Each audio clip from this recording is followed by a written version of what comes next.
Hello and happy Friday. Welcome to Deprogrammed with Keri Smith. I am your host, Keri. The music that's happening outside is pretty loud today with the work that's being done on the porch. It's really fun music though, and it kind of sounds like circus music, so I thought it might be appropriate. So also it's really hot out there. I'm not going to ask them to turn it down. So if you guys can hear it, let me know, but I think it'll be okay. Can you hear it? Can you hear it, KB? Hey guys. Anyway, I'm gonna continue like I can't hear it. Last night was crazy. I think it's many people have said it's one of the we've never seen anything like this in a presidential debate before. I was on a live show with Brahma Bull and Lil Chad. They have a new show that they're doing on Brahma Bull's channel, and it's called The Bullpen, and I highly recommend it. Last night was the premiere episode, and it was a lot of fun hanging out with them and watching the debate. I wasn't sure if I was going to watch it if I didn't hang out with friends while doing it, so I'm really grateful that they invited me on. If you watched it last night, you know what everyone who didn't watch it is in for, because we're about to show some of the highlights. Let's just start with this one. Hold on one second.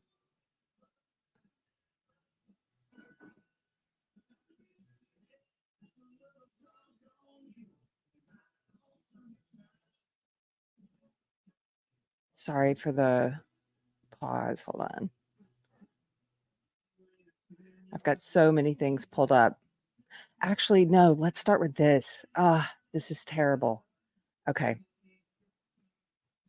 This was after the debate concluded. And even though this is after, I want to start with this because I think this really gives you a picture of what is going on, of what you don't even have to see what happened on stage to get an idea of what of the clips we're going to look at based on how Jill Biden is talking to her husband in front of the public as if this is the way she talks to him all the time at home.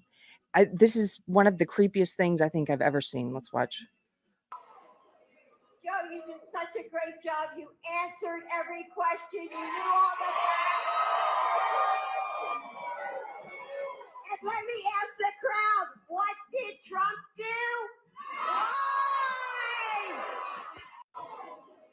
Joe, you did such a great job. This is like my friend Kylie said, is this a kindergarten graduation?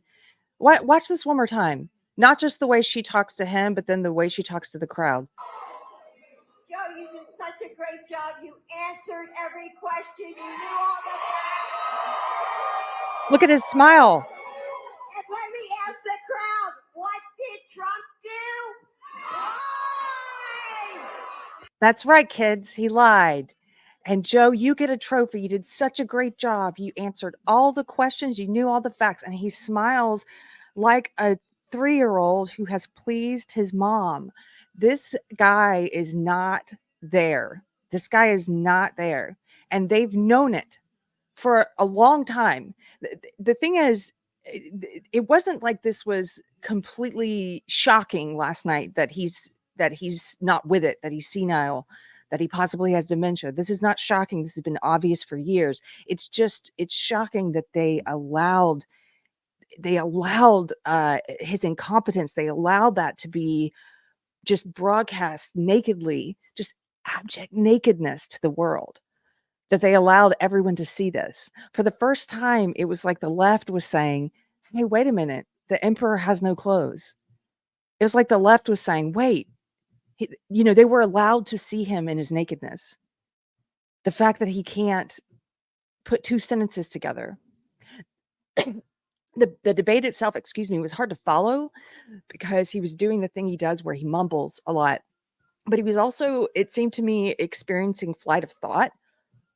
Like a person who has memorized, spent a lot of time preparing. They had him at Camp David for days, spent a lot of time preparing and memorizing certain things, and then just is rattling them off through rote memorization.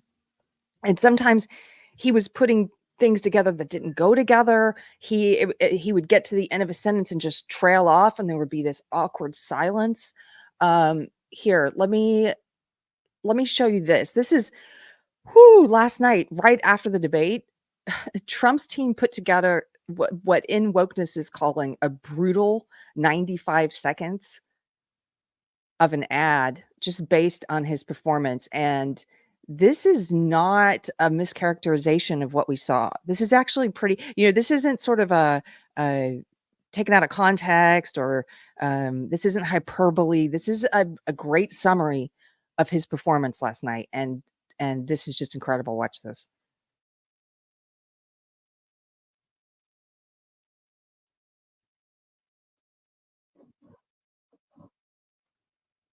Hold on. Did I lose volume, guys? I got a little note that said I lost volume on the clip. Sound. Is the sound good or not good? No sound. Oh, no, not again. Okay, hold on.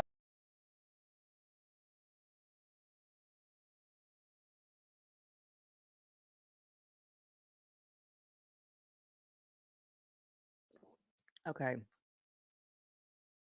No sound. Okay, let me try this one more time.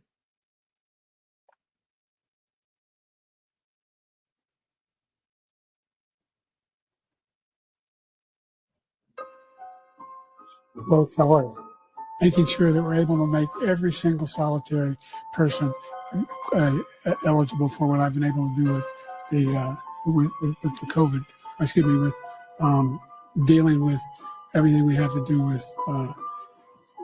Look, if we finally beat Medicare, we're trying to provide housing for Black Americans. The impact on the choice, the idea that they're gonna, I'm proposing that everybody, the millionaires pay 1%.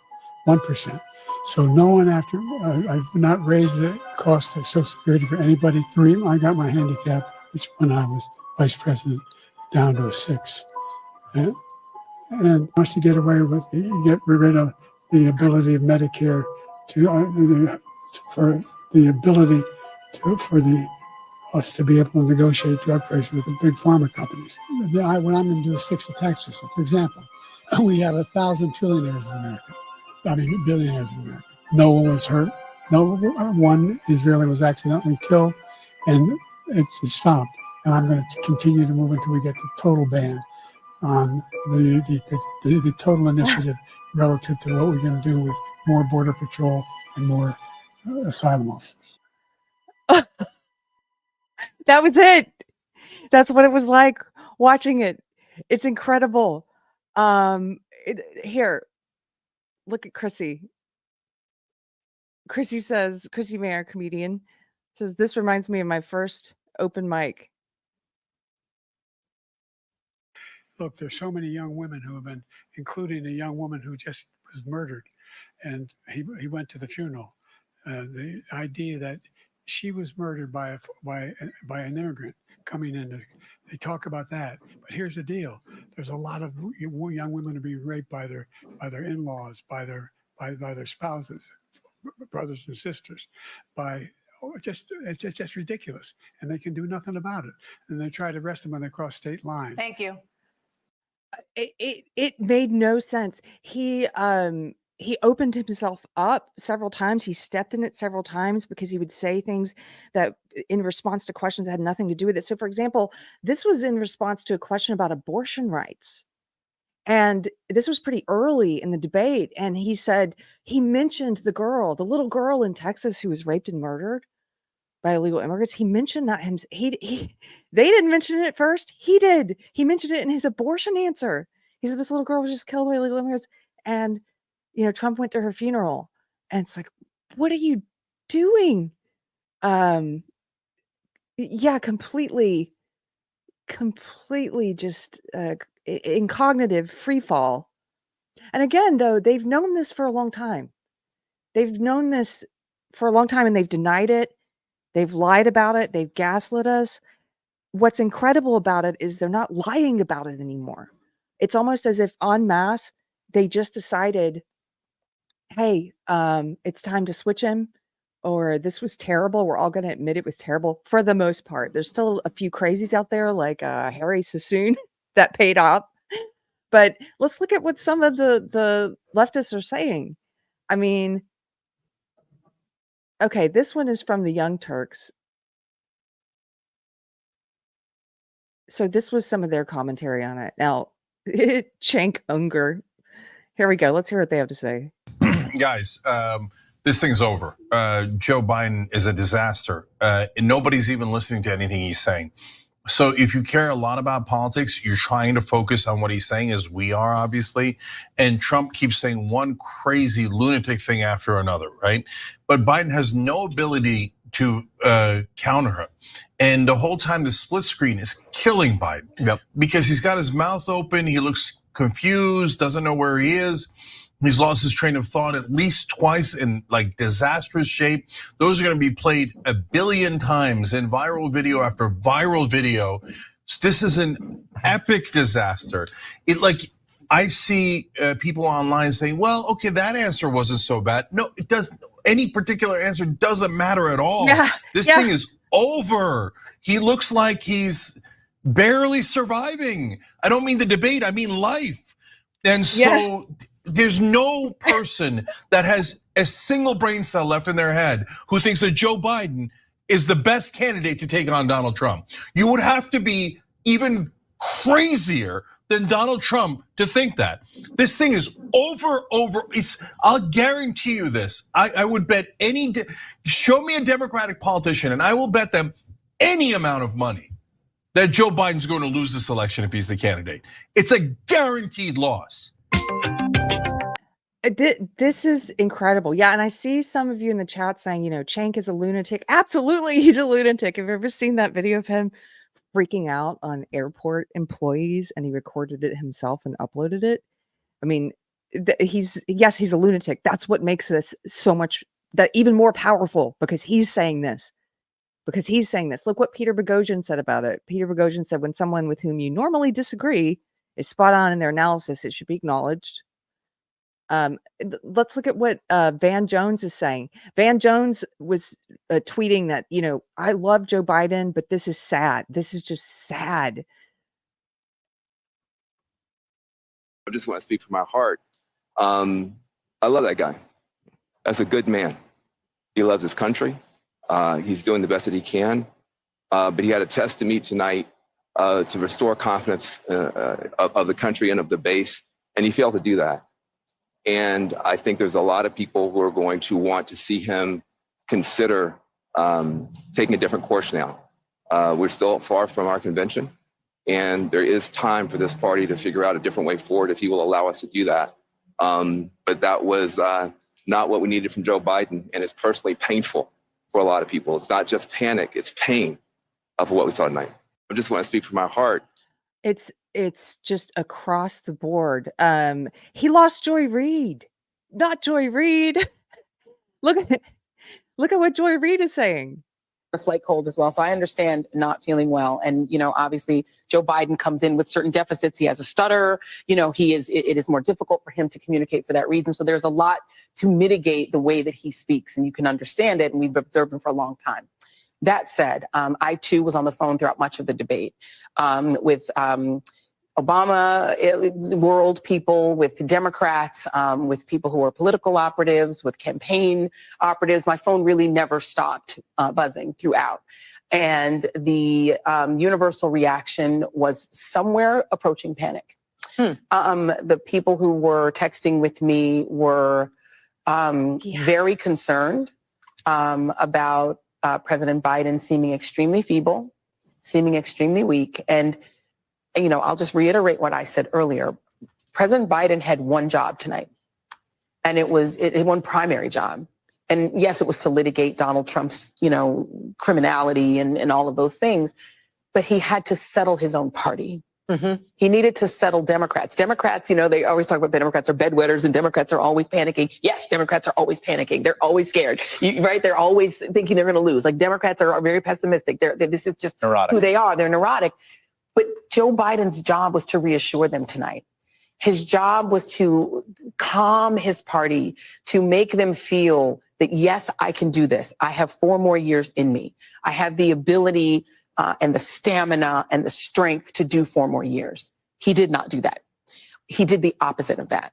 He made them more panicked. The people who were texting me were even more panicked. They actually expected it to be better than it was. Wow. And now they're in I won't say a full-fledged panic, but it's getting there. And are people that you're talking to who are expressing these concerns, are these people who are involved in Democratic politics, or Yes. are these liberals watching TV? These are not liberals watching TV. These are campaign people. These are people who are either Democratic operatives. These are people who are former, sort of Obama world administration people. These are people who are in the business. Okay. So the civilians are also panicking. They're also texting me, but I was trying to kind of ignore the civilians and really talk to the campaign folks. People are, they're worried, and there is, it's not a full drumbeat yet, but there is talk of, look, here's the thing. I know a lot of politicians. I just happen to know a lot of them at a lot of levels. They all believe that they have a unique ability to run the race that they passionately want to run. And I know for a fact that Joe Biden passionately believes that he is the only person who can beat Donald Trump. And he has evidence of it because he did it before. Right. He knows that he has certain demographic strengths that Donald Trump cannot counter. He is the real working class white guy that's actually Donald Trump's base. So he knows how to talk to them. He believes that he is the only person that can do it. The problem is, after tonight, his party doesn't believe that. I want to hear. Okay. And a slight cold as well. Okay, let's just talk about something about that really quick. Let me take this off the screen. Joe Biden is clearly not running the country. That much is finally apparent. That much is, the emperor has no clothes. There were people talking last night, like Brett Weinstein, for example, who was saying, it's not just about a debate. It's not just about an election. The left is even waking up now to the fact that he is not competent enough to run the country. He is mentally unfit. He is currently in charge of nuclear codes. And also, obviously, who has been running the country? That's a question that a lot of people are asking. Like, what's going on? So the fact that she's saying, well, he thinks he's the best one, and it's not up to him. I'm not convinced that it's up to him at all. He's not pulling any strings. Do you think he's in charge of anything? Like, let's quit pretending that this has anything to do with what Biden wants or decides, or if he wants to stay in or not. This is I don't think this is up to him at all. Let me show you this. What are the politicians saying? This is Claire McCaskill with Rachel Maddow. Well, first, the easy part. Donald Trump is a liar, a flawed character, mean, a jerk, very unlikable, and that was obvious tonight. Now, the hard and heartbreaking part. I have been a surrogate for some presidential candidates in my time. I know what the job is after a debate of a surrogate. I've never wanted to be a surrogate more than I do right now. Because when you're a surrogate, you have to focus on the positives. But I have said very clearly and very plainly on this network, and my job now is to be really honest. Joe Biden had one thing he had to do tonight, and he didn't do it. He had one. By the way, do you notice something? 3 of the clips that we watched now, 3 of them, Van Jones, Joy Reid, Claire McCaskill. So it's the politicians and the media, okay? Have you noticed that they've all said the same line? Joe Biden had one job to do tonight, and he didn't do it. They're all saying the same line. What does that tell us?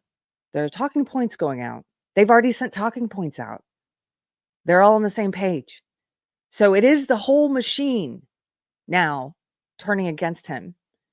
And yes, I saw people in the chat asking, was this part of the plan? Brahma Bull had a great point last night on his stream on the bullpen. He mentioned the fact that this debate got bumped up to June. This presidential debate's in June. They're not usually until September or October. So it was strange not only that they carted Biden out and allowed him to do the debate, considering how much they have him on lockdown and they don't allow him to interact very much with the public or the press. There's jokes about him being kept in the basement. And, first of all, it was shocking to me that they were going to even let him do the debate. But then to move it up to June, why would they do that? Well, Brahma Bull was saying possibly because they know they want to swap him out on the ballot. And they want to make sure that they have time to get the new name on the ballot, so it's not a write-in. So this gives, if they bring him out in June, they allow him to be publicly humiliated, allow the whole world to see the nakedness of his cognitive decline, then maybe they can get that done. I don't know. Something to think about. Let's finish listening to her.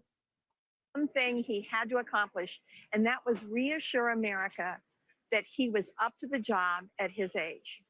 So Van Jones said he had one job he had to do, and it was to restore confidence, in America, to bring confidence to America. And she says it's pretty much the exact same thing. Assure America that he was up to the job at his age. And he failed at that tonight. Now, does that mean that my phone blowing up with senators and campaign operatives and donors, big donors from all over the country, does that mean that Joe Biden is not going to be the candidate? I don't know that. I think we'll know a lot more in a few weeks, how this plays out, how the polling plays out. But I think a couple of things are going on right now. I think I'm not the only one whose heart is breaking right now. There's a lot of people who watched this tonight and felt terribly for Joe Biden. And, you have to ask. But we felt terribly for Joe Biden. I mean, I went through the range of emotions last night. I've had friends messaging me and texting me this morning as well, who I hardly slept, by the way. I was thinking, my brain was just racing last night about what's going to happen. And I had people messaging me, and a lot of people who, we can't stand Joe Biden. We can't stand what the woke left has been doing to this country. We can't stand the open borders. We can't stand his lies. We can't stand him supporting sterilization and mutilation of children. But we were saying, people were saying, I actually felt sorry for him. And it's like, I did too.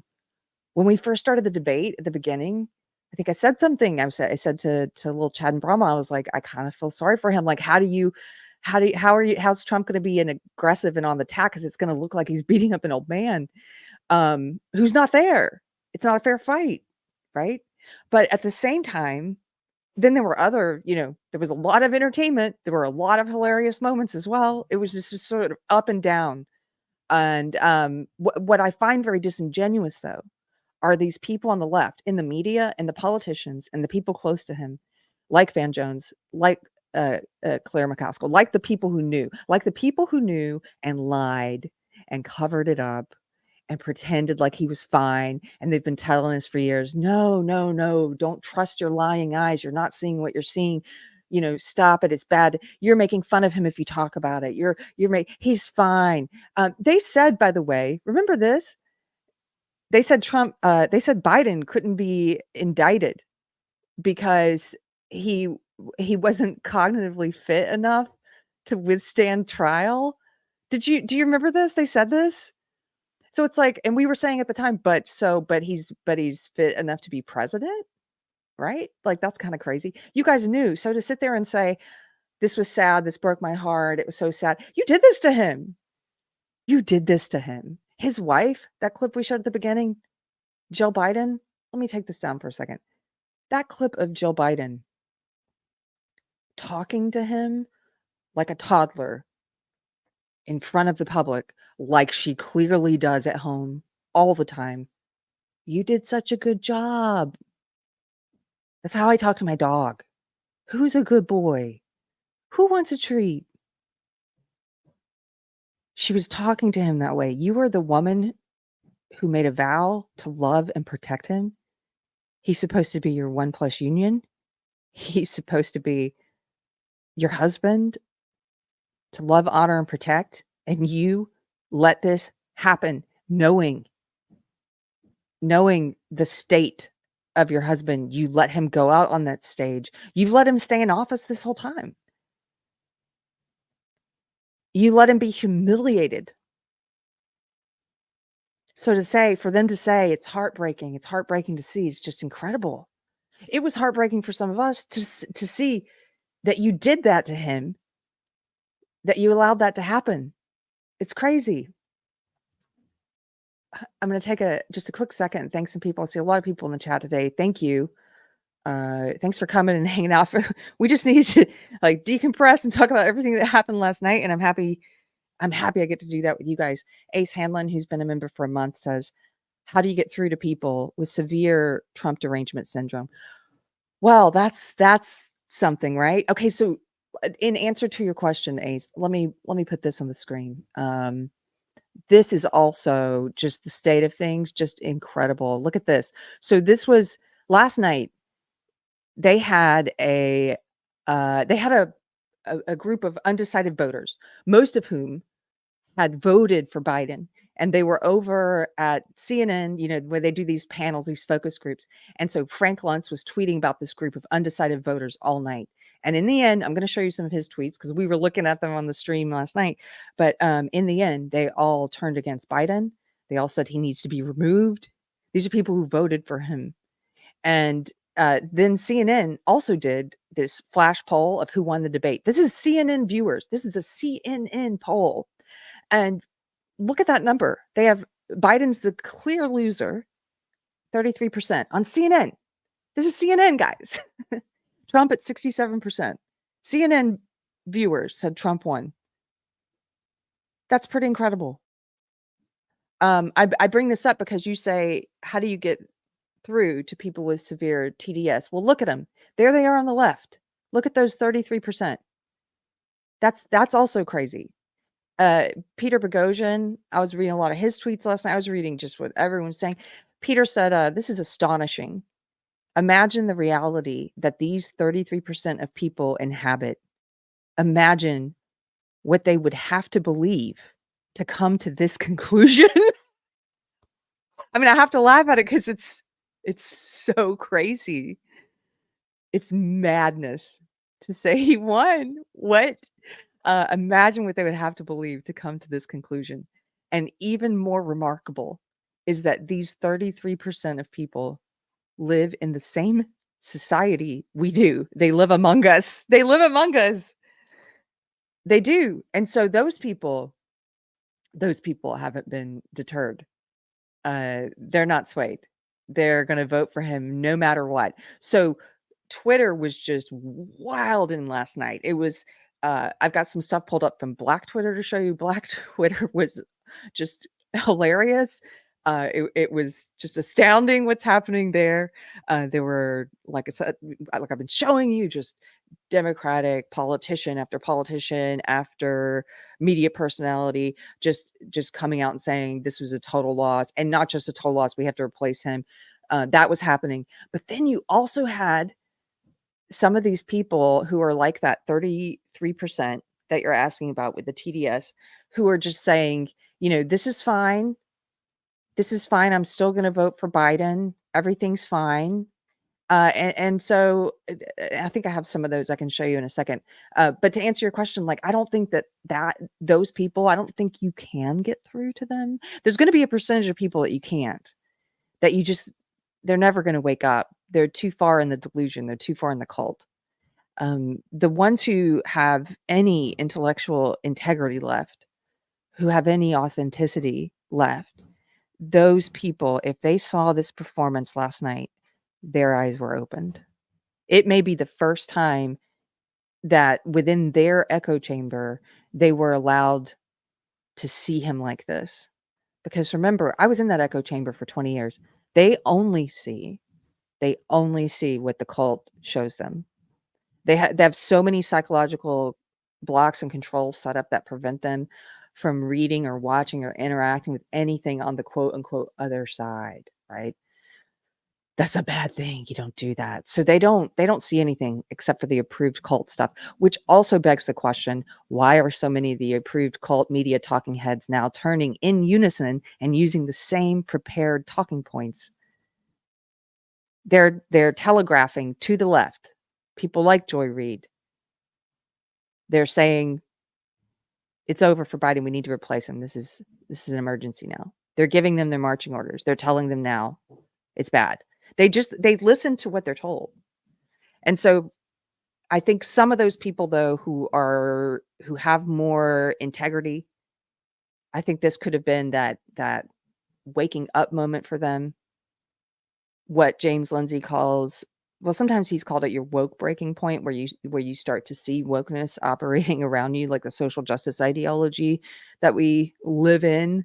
You start to see that. But I think this might be something similar, some other kind of breaking point and waking up moment where you start to realize that you don't know what the F is going on and that the powers that be have been lying to you. The people that you trust and who you listen to have been lying to you. Let me show you this.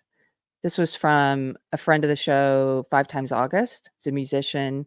He's got a new song out, just came out yesterday. You should go check it out. I've interviewed him before, and he's amazing. He's just an amazing dude. But he shared this last night. It was just a picture. These are going to be memes forever. These pictures of Biden just staring off into space. And he said, "Dear America, you have a wide open opportunity right now to ask a long overdue and very obvious question. Who is actually running our country? It's certainly not the president. Let's maybe not squander this moment for truth before jumping belly first into another fake election. Go hard, demand the answer, because honestly, it's probably our last chance." Look at this from Brett Weinstein, echoing, similar thoughts as people are pointing this out. Brett Weinstein says, someone opened our borders. Someone opened our borders. It wasn't Joe Biden. We can't haul them in front of Congress to ask them about it.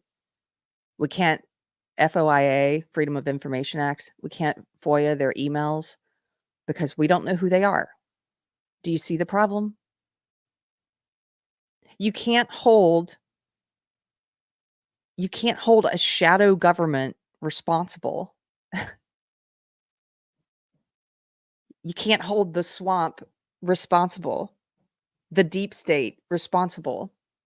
The deep state, by the way, if you're just joining us from the left and you've been programmed to be triggered when you hear deep state, I know that you have because I was in your cult. And there are certain words and phrases that you've been programmed to believe, or that's a right wing, right? Deep state was actually a phrase that was coined by us, by leftists. We coined that. Dennis Kucinich, Mother Jones, others have used it over the years. It wasn't until Trump started using it also that they suddenly tried to turn that into some crazy conspiracy theory. It's not a conspiracy theory. We know that the 3-letter agencies, we know that they are engaged in coups in other countries. They overturn elections in other countries. They're engaged in, orange revolutions in other countries.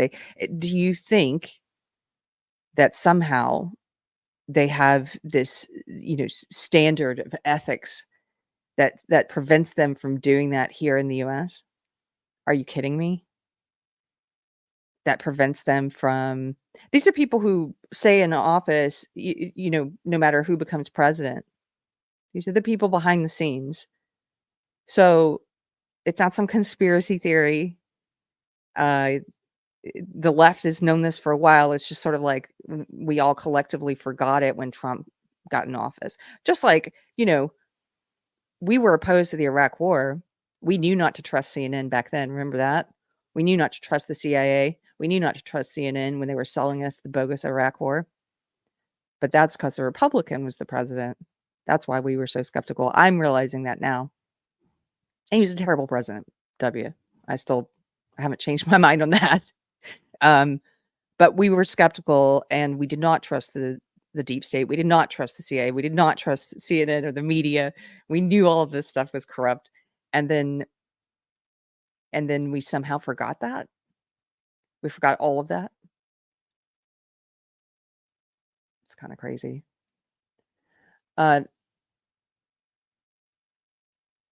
Here, let me show you this. Oh, my gosh. This is the New York Post cover today. It's one of those memes, those images of Biden just staring off into space from last night. And it's, if you're just listening, it's just, the headline is just sad. President mumbles, stumbles, freezes in train wreck debate versus Trump. And then down at the bottom, we've witnessed the end of Biden's presidency. This is what the world is seeing too. It wasn't just to, the United States that they're showing this. I saw one person who has like you mentioned, Ace has TDS, who tweeted and said, if you're in other countries, can you stop watching this and commenting on it, because this is our humiliation. This is our private humiliation. And it's no, we are humiliated in front of the world now on an international stage. And if there are people that a lot of people are pointing out that if you're an enemy of America, now would be a time to attack, and that perhaps whoever is actually running the country would do well to start shoring up our defenses. Let me see if I can find, there were several people talking about that, but one of the best ones, it might have been Bogosian.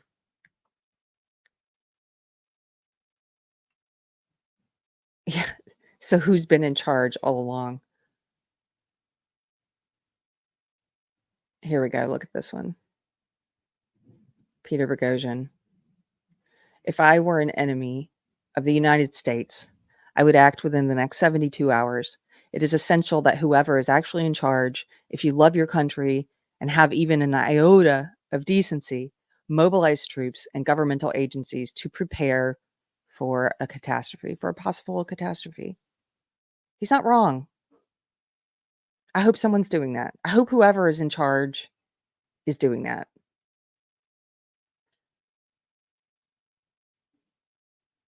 Here, let's take a quick second. I want to thank some people in the chat, and then we're going to have a moment of levity, because I also have to show you some memes, and then we're going to take a look at what Black Twitter was talking about last night. Randy Wallen, thank you, Randy, for being here. Thanks for the super chat for $5. He says, hi, Keri. Pastor Sam is watching for the first time with me today. Oh, hello, Pastor Sam. Now I'm nervous. Now I hope I didn't say any bad words. I don't think I did. One of the mods, let me know if I if I messed up. But I'm glad to have you here. Welcome. John, thank you for the $5 super chat. Says, remember they muted Trump's microphone. Trump knew this and used it to his advantage in this debate. He would let Joe dig his grave one word at a time. That's an excellent point. I actually thought going in, it was going to be a detriment to Trump and his usual style, that they were going to cut his mic off, because he's, sort of in previous debates, we've seen him. He's the king of these one-liners, these zingers at the end of Hillary when he was debating her, for example, when she would talk, and then he would just throw out the zinger like, you'd be in jail. and then also he had an audience to interact with, which Brahma pointed out, that who would laugh. And so I was thinking, oh, this is going to hurt him a little that he's not able to do that. But I think you're right. It actually hurt Biden, because Trump was very reserved last night. He was just like a computer. He was just laser focused, and he knew when to shut up, which is a little uncommon for him. He knew when to be quiet. And because they were on split screen, like you're saying, he would just kind of look over, and his facial expressions, he looked like someone who was trying to understand what Biden was saying. There is one great zinger related to that I'm going to play you. But yeah, I think this actually, it hurt Biden, the fact that the mics were cut. Texas Patriot, thank you for the very generous super chat. Thanks for supporting Deprogrammed for $49.99. I really appreciate it. I should say, yeah, if you like this channel, if you like the content, I don't have any ads. It's entirely supported by you.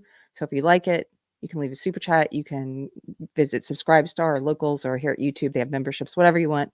And if you can't do that, I just appreciate you being here. You can always share a link. That helps the algorithm if there's a video that you like. John has been a member for 11 months. Thank you, John. Randy again for $10. Thank you, Randy. He says, he didn't lose anyone. Ask yourself, how did they not notice this over the last year? But suddenly, I guarantee, Obama told him not to run, and he refused. And now the Democrat establishment is out to get him. I don't know, though, because I have no idea. I'm just saying what's, all the thoughts going through my head. This is part of the reason I couldn't sleep, Randy. I had so many thoughts running through my head. I don't know though that it's up to him. So even if Obama said, like Obama's like, you shouldn't run, and then Biden says, I want to. I don't think it matters. I don't think it's up to him. I'm not sure. As far as losing anyone, I think he did though. He's not going to lose the TDS people, the people who have all of these psychological blocks built within themselves that relate to their identity and how they see themselves and how others see them. I was in that world. It's like you would have to tear down your entire identity, and that's a long process. And so for a lot of those people, no, he didn't lose those people, because to come out and say they're going to vote for Trump now would be like they don't know who they are anymore. It's not just a matter of changing their vote. It's a matter of like, suddenly I'm a bad person. I can't do that. Only bad people vote for Trump, So he didn't win those people, but the people who are not as plugged in, I guess, and not as committed to the cult, I think he did pick up some of them, or at least encourage them not to vote. And the reason I say that is because of the reaction. One of the reasons is because of the reaction on Black Twitter. But Black Twitter, by the way, if you're not on X and you hear that, especially if you're from the left and you're not on X and you're like, what is she talking about, Black Twitter? That's what Black Twitter calls it. And there are lots of Black Twitter accounts that collect Black, Twitter tweets. It's a very popular part of Twitter, and it's often hilarious and often very insightful, and they have some of the best zingers in so-called Black Twitter, the Black corner of Twitter. Okay, so let's look at some of those, because that might be eye-opening, and also show you what I think is happening with the public consciousness. While I'm pulling this up, I'll tell you something interesting. And we were talking about this last night on the show. So the woke would have you believe, of course, my old cult would have you believe that they speak for so-called marginalized groups and for oppressed people. I mean, that's at the core of the whole belief system. The belief system is that, it's a mutated form of Marxism. Instead of saying the best way to look at the world is as a struggle for wealth among class groups, and we need to redistribute the wealth and the property. We need to redistribute the means of production in order to make things equal. Instead of saying that, they center it around identity and power instead of wealth and class. So the woke say the best way to look at the world is we are in this struggle between identity groups for power, and that some groups are oppressed and some are oppressors, and that to equalize everything, to reach equity and like utopia, we need to redistribute power based on identity group. So that's the belief system. And so because of that, they often claim to speak for these so-called oppressed groups. They claim to speak for women. They claim to speak for Black people. They claim to speak for Latino people and gay people and trans people. And they pretend like they do, like that if as if those people in those groups are not individuals and they all have, one collective opinion. They're the Borg and they can't be spoken for, which is so insulting, by the way. But they claim to speak for them. And with all of the fear mongering and the scare tactics that they've been doing about Trump since before the 2016 election, a lot of it that I fell for, when he won in 2016, I was one of those people crying. I was one of those stereotypical leftists who I was stunned. I was shocked. I had no idea this could happen. That was my moment. Talk about a moment of starting to wake up. That was one of my moments where I kept having more and more of those moments where I was like, I don't really know what the hell's going on. like I clearly don't have a grasp on how things really work and what's happening. That was one of those moments. And so they've been doing all of these scare tactics and this fear mongering for years about how Trump hates women and he hates gay people and he hates black people and he's so racist and he hates Mexicans and it's nonsense. But they've been selling these lies, and a lot of people in their cult believe it. But if you look at the numbers, he has incredible growth and support among all of these so-called oppressed identity groups. So in 2016, Trump got 8% of the black vote, 8%, which at the time, all the articles, like the news, they were commenting on the fact that this was high. This was high for a Republican. To get 8% of the black vote was high. 2020, he increased it by 4 percentage points. 2020, he got 12% of the black vote. It increased. Do you know the latest polls for how Trump is doing with the black vote that the left claims to speak for? He's at 30% in some polls. I've seen everywhere from between 17% and 30%. That's incredible. How did he do with gay people? Well, in 2016, he got 14% of the gay vote, also high for a Republican, also high. 2020, he doubled it.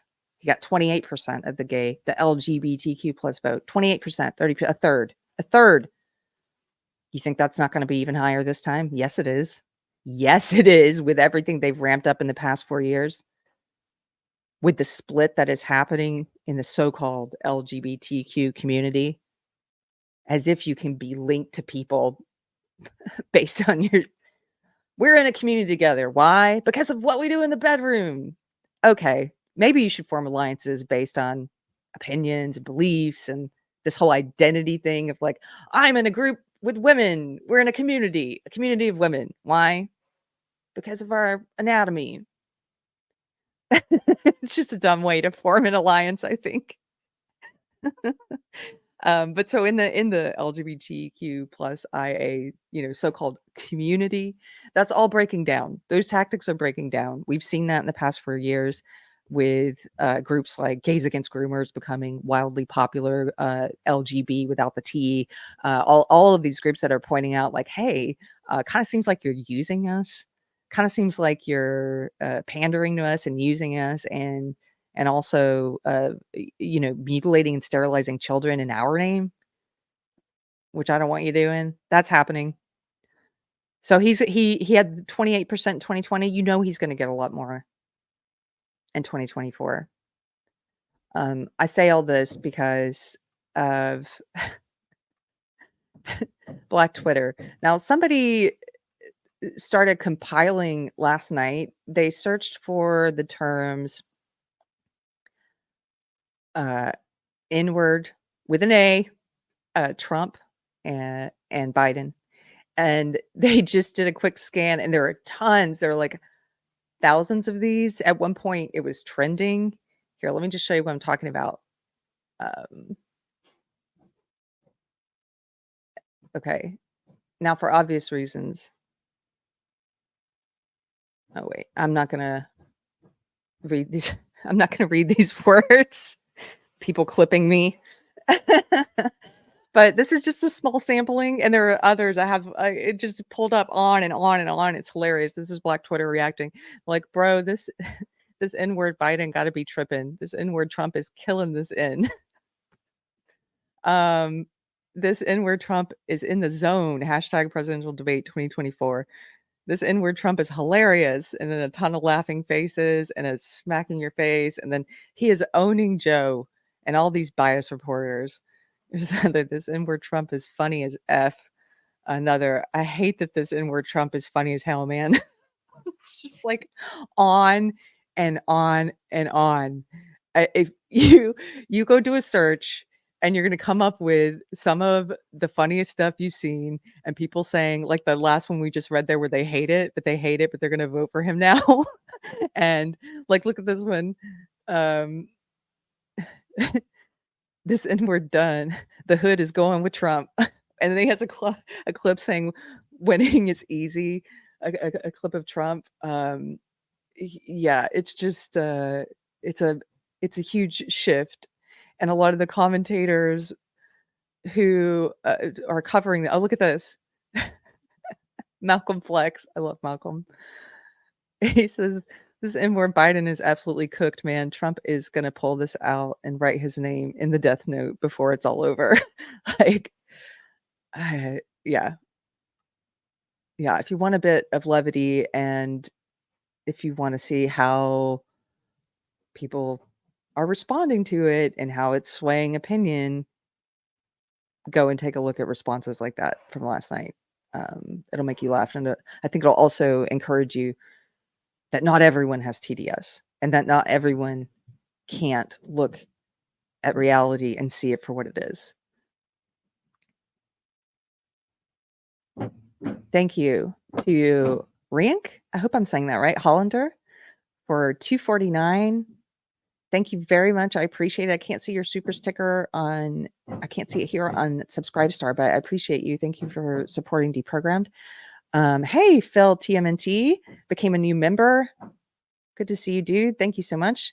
Verdun Horea for $10. Thanks for the super chat. Says, did you catch the feed when President Biden was guided off the stage by his wife? Did you notice how a crew person also came up as if to catch him if he fell down the stairs? Yes, that was the other thing is, as he was walking off the debate stage, there are only 4 steps there, and Jill had to go on stage and basically help him down those 4 stairs, and CNN let it air. They could have cut away from the camera, but they let that air. That's going to be trending. That's going to be cut and made into memes forever. Super based, the membership fairies here giving out memberships. Thank you for giving out 5D program memberships. Pirate Tomsky, give it up for our mod Pirate Tomsky, member for 17 months. Says, anyone remember that weekend at Biden's video? I don't. Will you drop it? Will you drop me a link on Twitter, Pirate? Because if it's funny, I might show it at the end. I've got a couple of funny things pulled up. Jack Roberts became a new member. Thank you, Jack. And Randy Wallen for $4.99 says he didn't lose anyone in, quote, the media, that they all moved in lockstep while knowing full well that what he's been like shows a conspiracy. I agree. That's the thing is he hasn't, it's not like this was new information for them. They knew. They've all collectively decided, okay, now for whatever reason, they're going to start saying, we need to replace him. We need to get someone else in here. And the articles have already started. I mean, I saw last night already articles about how Gavin Newsom is waiting in the wings and he's ready. Articles about Hillary is ready and prepared. We can talk about what some of those options are in a second. I'm going to give a moment of levity here that my friend Chrissy, let's see, where is it? Let's share this. Chrissy Mayer shared this and it just cracked me up. Do you guys remember Miss Teen, South Carolina? I do, because I'm from South Carolina and this was really embarrassing for us. Remember this when this was the viral clip that went around the world? It seems so long ago now. I can't remember how long ago this was. But Chrissy says, I like this version better.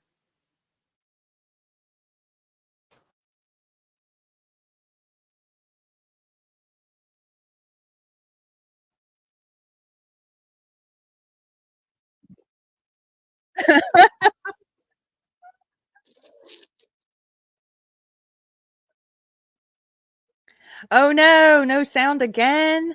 What's going on? Okay, let me show this instead, then while I try and fix the sound. We're just gonna look through some of the best memes for our moment of levity, and then we'll come back to Miss Teen, South Carolina. Rothmus has a thread going of some of the best memes. This is another, if you want some levity today, go, read this. It's just, I'll just show a few of them. This is Biden's campaign staff after the debates, and it's Ralph Wiggum from The Simpsons chuckling on a bus. I'm in danger. Yes. I did one. I made one. It's on the thumbnail for today. I made a meme. Woohoo. This one, okay, Gavin Newsom. It's the meme of the guy behind the tree who's rubbing his hands together, watching.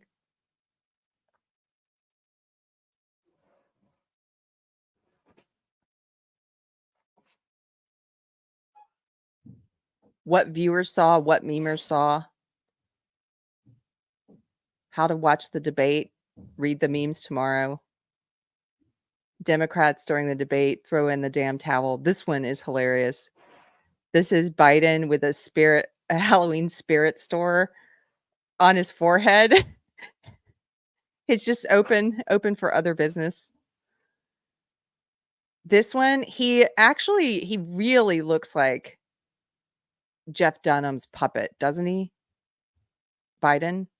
And so they've got him here with Obama being the puppet master. I'm not convinced it's Obama. I mean, I think it's probably a committee of people. Here's one. I'm Joe Biden and I forgot this message. Trump preps for debate against Biden by going to nursing home and arguing with dementia patients. Biden prepares for the debate and it's just him sitting amongst an entire pharmacy of pills.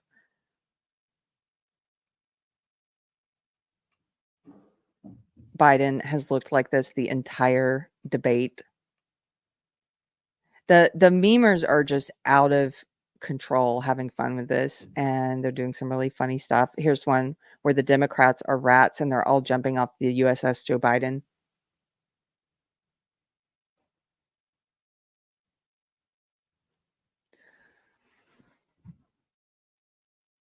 Okay, Shield Wall of Dragon says, so was this the plan all the time to remove Joe and insert Gavin?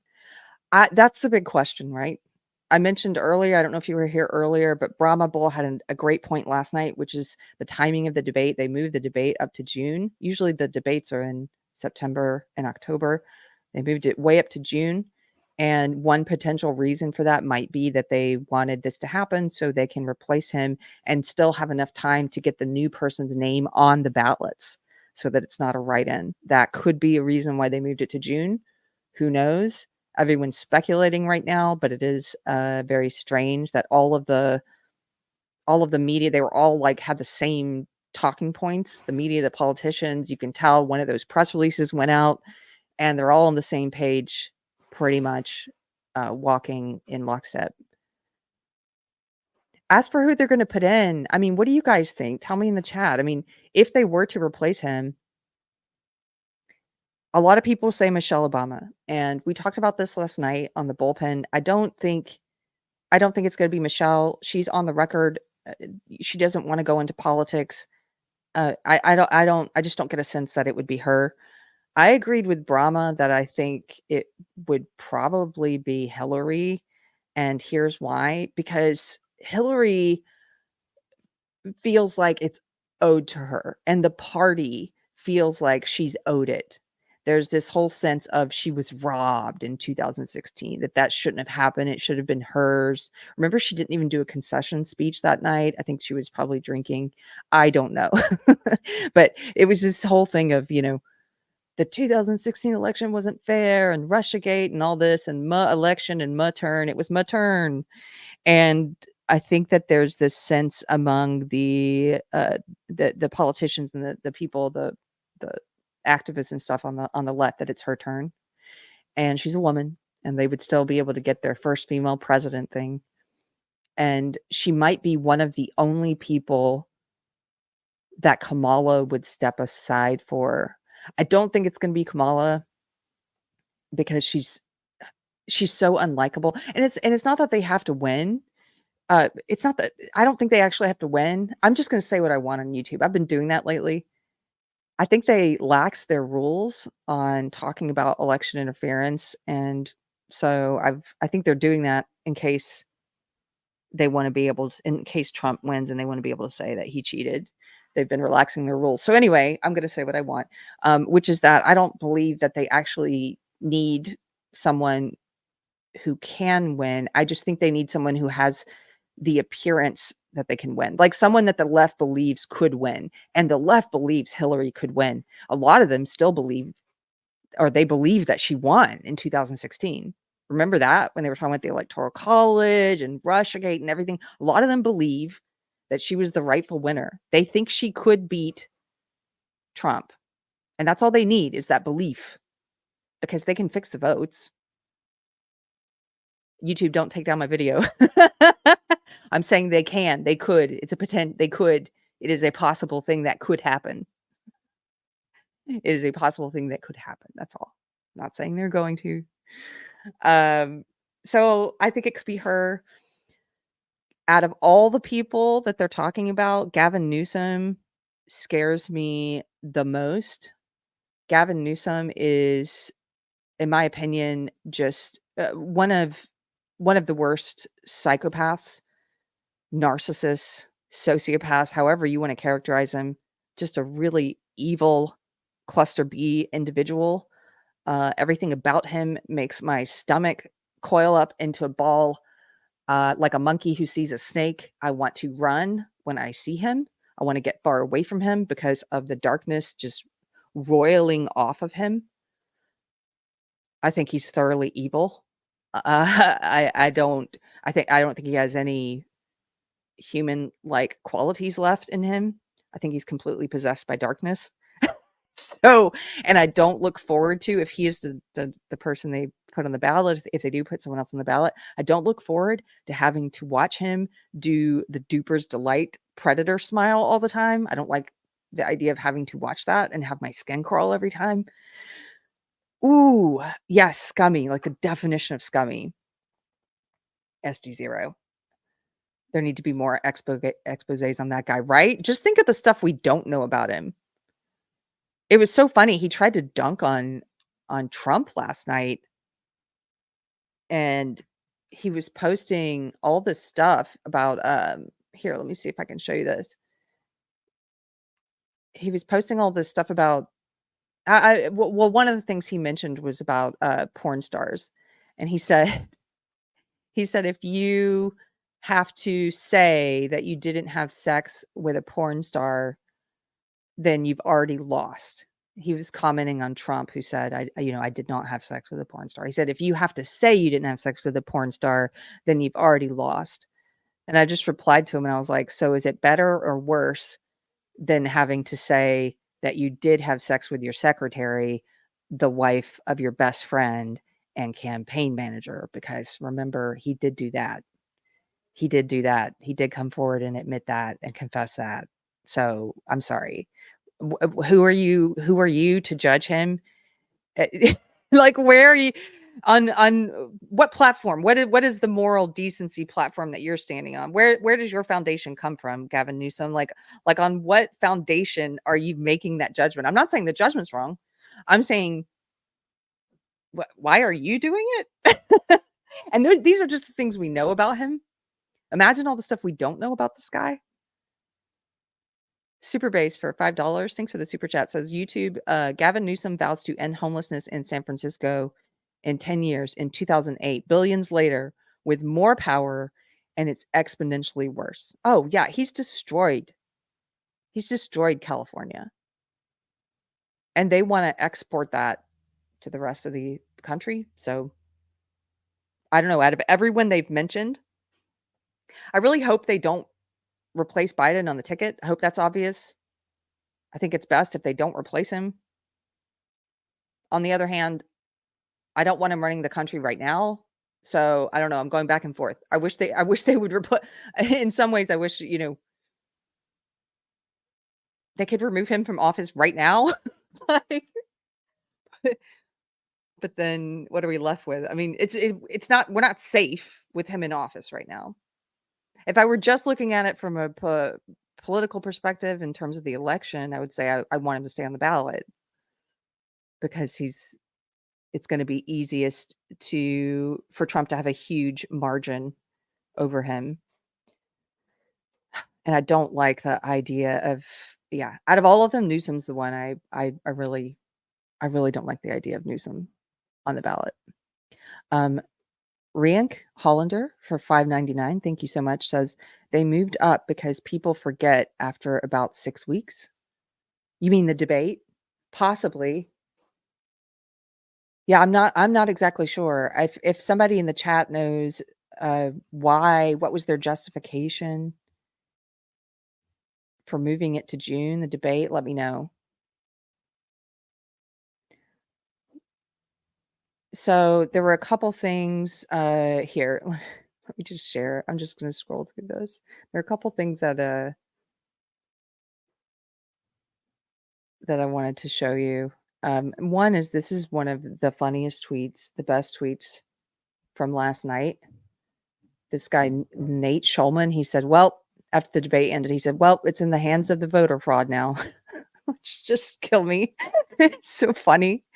Look at Maria Shriver. She says, I love Joe Biden. I know he's a good man. I know his heart is good. I know he's dedicated to our country and is surrounded by good people. But tonight was heartbreaking in many ways. This is a big political moment. There's panic in the Democratic Party. It's going to be a long night. I mean, this was the state of things among the establishment on the left last night. James Woods, there's no way whoever's in charge of this presidency didn't know that this man was suffering from serious cognitive challenges. I loathe today's Democrats. But when they can manage to make me feel sorry for Joseph Biden, they are more than loathsome. They are beyond reproach. Frank Pellegrino, Jill Biden's an asshole for allowing this to continue. Yeah, I completely agree with you. And wokeness, you're worried about a debate. This man has access to the nuclear codes. Frank Luntz, that was what I wanted to look at here. So this is some of the undecided voter panel stuff that Frank was tweeting out last night. And it's pretty incredible that they all turned.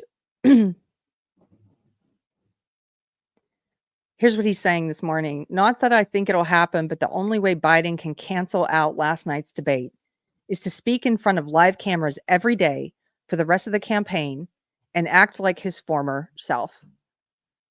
Okay, but his former self is it's manufactured. I mean, what do you mean? Do you mean from like a decade ago? That would be great, but he's not that guy. He can't do that. Do you mean the performances he was given when he's not in a debate setting, when he just comes out and has to mutter the State of the Union and there's no interaction? Do you mean that? Do you just want him to pretend better like he's been doing in his limited appearances? You want him to pretend better with no interaction? I'm not exactly sure what you're saying, because the guy that he used to be is not there. He's not there anymore. So he can't do that. He can't return to that.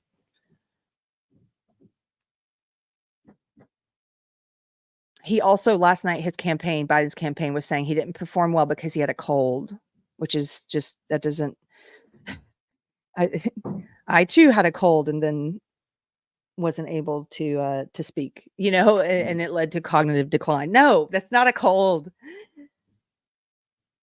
These were his conclusions last night. He had this focus group of undecideds. He says, my focus group of undecided voters wants Joe Biden to step aside. They like him and respect him. Most voted for him in 2020, but they want him to go. Tonight was a political earthquake. This is a former Obama White House staffer, Johanna Maska, weighing in. She says, we cannot do this, Democrats. We have to change our candidate.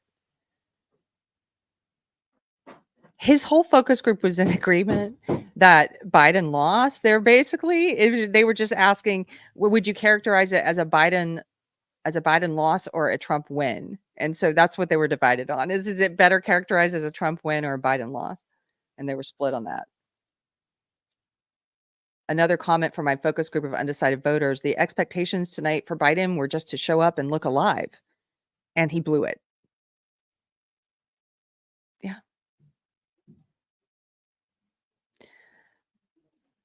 I do want to show one thing. I almost feel like I shouldn't even touch on the actual things that Biden said, because it doesn't matter. It doesn't matter. He's not there.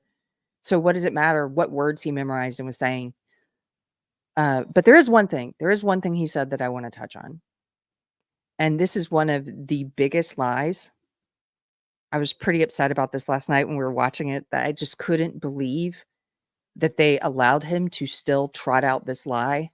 And this is the lie that in 2017, Trump called neo-Nazis and white supremacists very fine people after Charlottesville. That's a lie. That's an absolute lie. It's not a matter of opinion. It is an objective truth that is not true, that is a lie. You can watch the videos yourself. You can read the full transcripts yourself.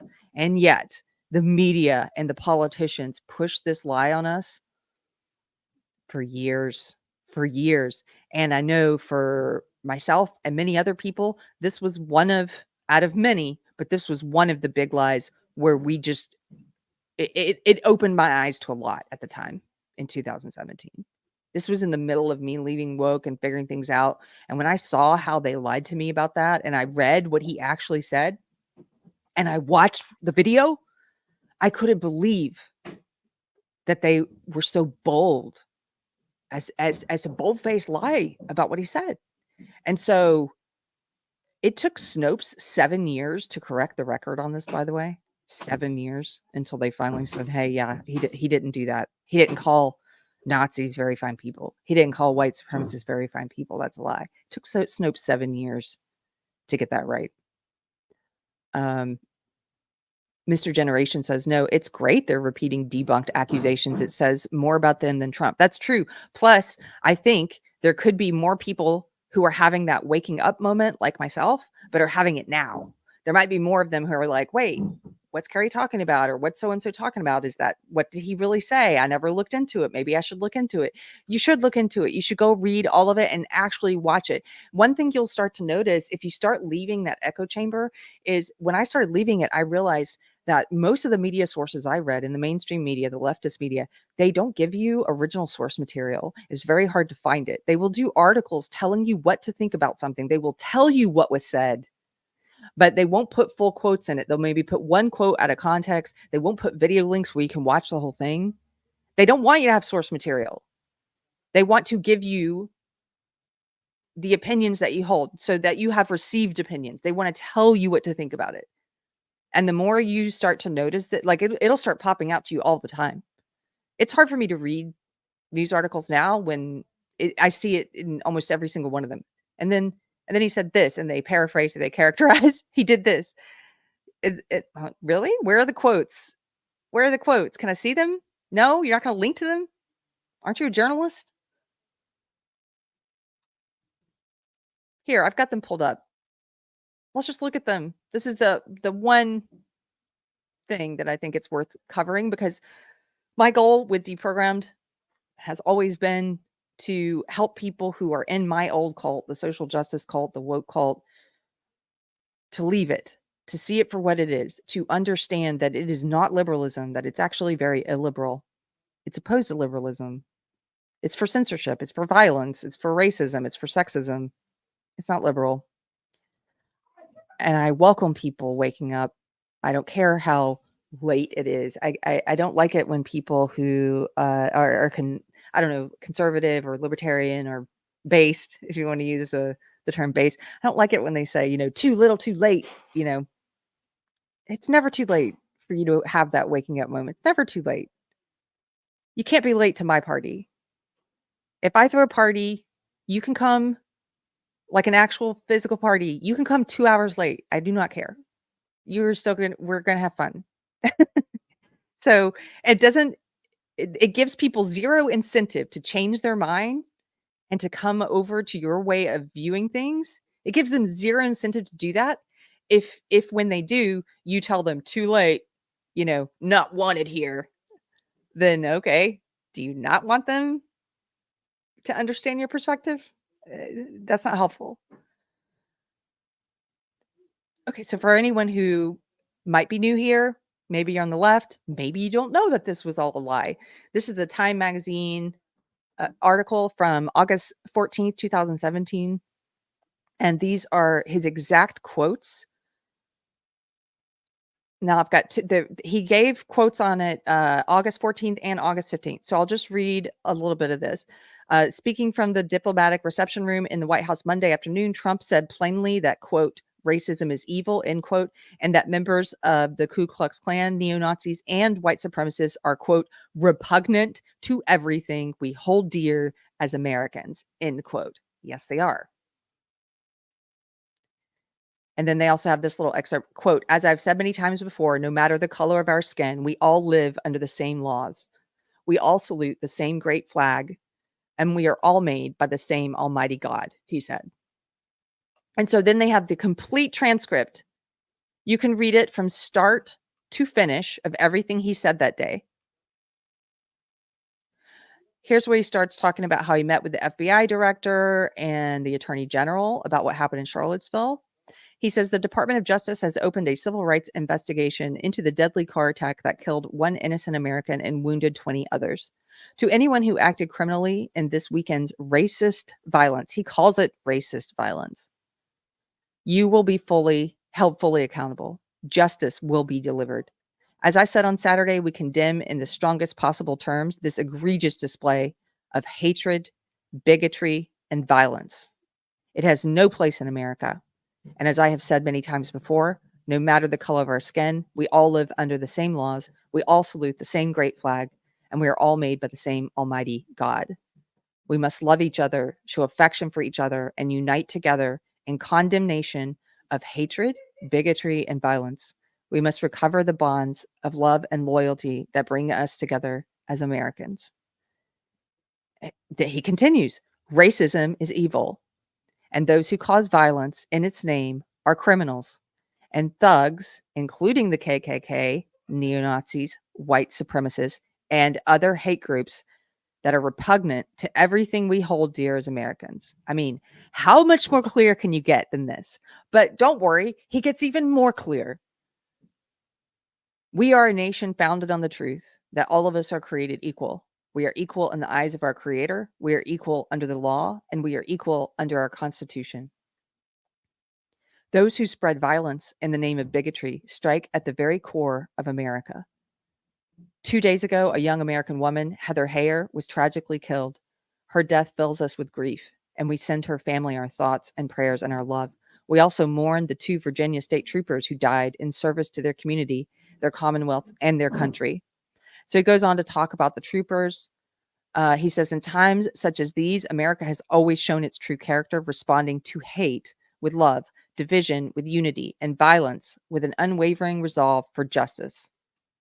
As a candidate, I promise to restore law and order to the country, and our federal law enforcement agencies are following through on that pledge. We will spare no resource in fighting so that every American child can grow up free from violence and fear.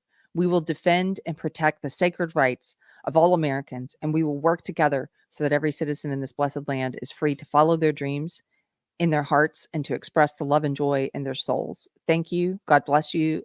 And God bless America. Thank you very much. So those were his comments on August 14th. So then the next day during a press conference on August 15th, here we go. Do you remember how the press treated him? Do you remember how the journalists would treat him versus how they treat Biden? It's a pretty stark difference, isn't it? You cannot be an honest person. I don't care if you're on the left or the right. You cannot be an honest person if you can't look at something like that objectively and be real with yourself and with others. That, yeah, they're pretty aggressive with him. They would put words in his mouth. They don't do that with Biden. They treat Biden with kid gloves. If he walks across the stage and doesn't fall, they're basically like Jill Biden, like, you did a good job. So the next day during a press conference, they came at him. And so here's another transcript, full text. This one's in Politico, of Trump's comments on white supremacists, the alt-left in Charlottesville, and the alt-left in Charlottesville. So he gives a part of his speech here. This is where they open it up for questions. So they're talking about manufacturing. Okay, first question was about the subject that he talked about manufacturing. Second question, listen to this. Why did you wait so long to denounce neo-Nazis? That's the question. Do you know what kind of question this is? There was one of these last night too. This is a fallacy. This specific fallacy is called the loaded question. And an example that's often given when you're teaching fallacies to students is a loaded question is one in which there is a presupposition included in the question itself. There is a statement, an assumption being made that's in the question itself. It's like a gun that's already loaded with something. It's loaded with something that you're assuming to be true. You're not just asking a question. You're loading that question with an accusation, and that accusation can sometimes be a falsehood. And so the example they give students when they teach about logical fallacies and when they teach about loaded questions is the example of, if you, let's say you were to ask someone, when did you stop beating your wife? Okay, what's in that question? When did you stop beating your wife? There's an accusation in there that you beat your wife. And so if you engage with that kind of loaded question, it's almost like what Gavin Newsom was saying before. Gavin Newsom was saying, if you have to say, I did not have sex with a porn star, you've already lost. In a way, what he's doing is highlighting that their loaded questions work. Because if they come at you and say, if they make it an issue to where you have to address, let's say it's false. I don't know if he did or not, but let's say it's false and he did not have sex with the porn star, right? The fact that they've made him address it now multiple times, and they've made him have to come out and say, I did not have sex with the porn star. So it's almost like you're putting it in the minds of people that you did. You've put it in the question itself. The accusation has been made, and it sticks sometimes. And so they do this. That was a long explanation, but again, I'm thinking there might be new people here. You may not understand what I mean when I say loaded question. They ask him loaded questions all the time. And so look at this question. Why did you wait so long to denounce neo-Nazis? I object to the structure of the question. If that were me, I would have said, I didn't. And you don't get any more explanation, nothing. I'm moving on because I didn't. That's an accusation disguised as a question. And I don't accept your premise that's in it. I don't accept the bullet that you put in the gun there. So he does say, I didn't wait long, but he continues. This person wasn't owed more of an answer. They weren't. I think if someone asks you a loaded question, it's best to say, I object to the way you formed a question. I object to the premise of it. I object to the accusation you're making, and I'm not going to talk to you about this subject. Next. But he says, I didn't wait long. I didn't wait long. I didn't wait long. I wanted to make sure, unlike most politicians, that what I said was correct and not make a quick statement. The statement I made on Saturday, the first statement, was a fine statement. But you don't make statements that direct unless you know the fact. And it takes a little while to get the facts. You still don't know the facts. And it's a very, very important process to me. It's a very important statement. So I don't want to go quickly and just make a statement for the sake of making a political statement. I want to know the facts. If you go back to my statement, in fact, I brought it. And so he pulled it out to read it. As I said on Remember This Saturday, we condemn in the strongest possible terms this egregious display of hatred, bigotry, and violence. It has no place in America. And then I went on from there. Now, here's the thing. Excuse me. And he would often have to do this because they would be interrupting and all yelling at him. Excuse me. Take it nice and easy. Here's the thing. When I make a statement, I like to be correct. I want the facts. This event had just happened. A lot of the event didn't happen yet as we were speaking. This event just happened. Before I make a statement, I need the facts. So I don't want to rush into a statement. So making the statement when I made it was excellent. In fact, the young woman who I hear is a fantastic young woman, and it was on NBC. Her mother wrote me and said through, I guess, Twitter and social media, the nicest things. And I very much appreciated that. I hear she was a fine, really, actually an incredible young woman. But her mother on Twitter thanked me for what I said. Honestly, if the press were not fake, and if it was honest, the press would have said what I said was very nice. Excuse me, unlike you and unlike the media, before I make a statement, I like to know the facts. This is why we love sometimes the fact that he just says what he's thinking, and what the left often calls his aggression. It is necessary there because they're all screaming at him. They're lying. They are fake. They are liars. They did run around characterizing it as if he supported neo-Nazis and white supremacists. They absolutely lied and tried to defame him and destroy his character. So then it continues, reporters yelling indistinctly, and he's responding to some of them. They don't. Reporters continue yelling indistinctly. He says, how about a couple of infrastructure questions? So he wants to get back to he was talking about manufacturing and infrastructure, but they just want to do this. They just want to ask their loaded questions and try and smear him. So his reporter, was it terrorism? They come right back to it. Was that terrorism? Trump says, say what? And then reporter says the CEO of Walmart said you missed a critical opportunity to help bring the country together. Who gives an F with the CEO of Walmart? You know what? I found somebody who said something bad about you. What do you think about that? Like, okay. Not very I don't think about it at all. Trump says, not at all. I think the country, look, you take a look, I've created over 1 million jobs. So he starts talking about the stuff he's doing. He's talking about how things were going, how he had to see the facts. And then he says, I did not know David Duke was there. I wanted to see the facts. And the facts, as they started coming out, were very well stated. In fact, everybody said his statement was beautiful, talking about his own statement. If he would have made it sooner, that would have been good. But I couldn't have made it sooner because I didn't know all the facts. Frankly, people still don't know all the facts. It was very important. Excuse me. It was very important to me to get the facts out correctly. Because if I would have made a fast statement and the first statement was made without knowing much other than what we're seeing, the second statement was made. So he's so right, by the way. Can you imagine if he rushed his statement and then he didn't know everything yet and they took, I mean, look what they're doing with what he actually said, which what he said was perfect and fine. Can you imagine if he didn't have if he made a statement not based on knowing everything yet, what they would have done with that?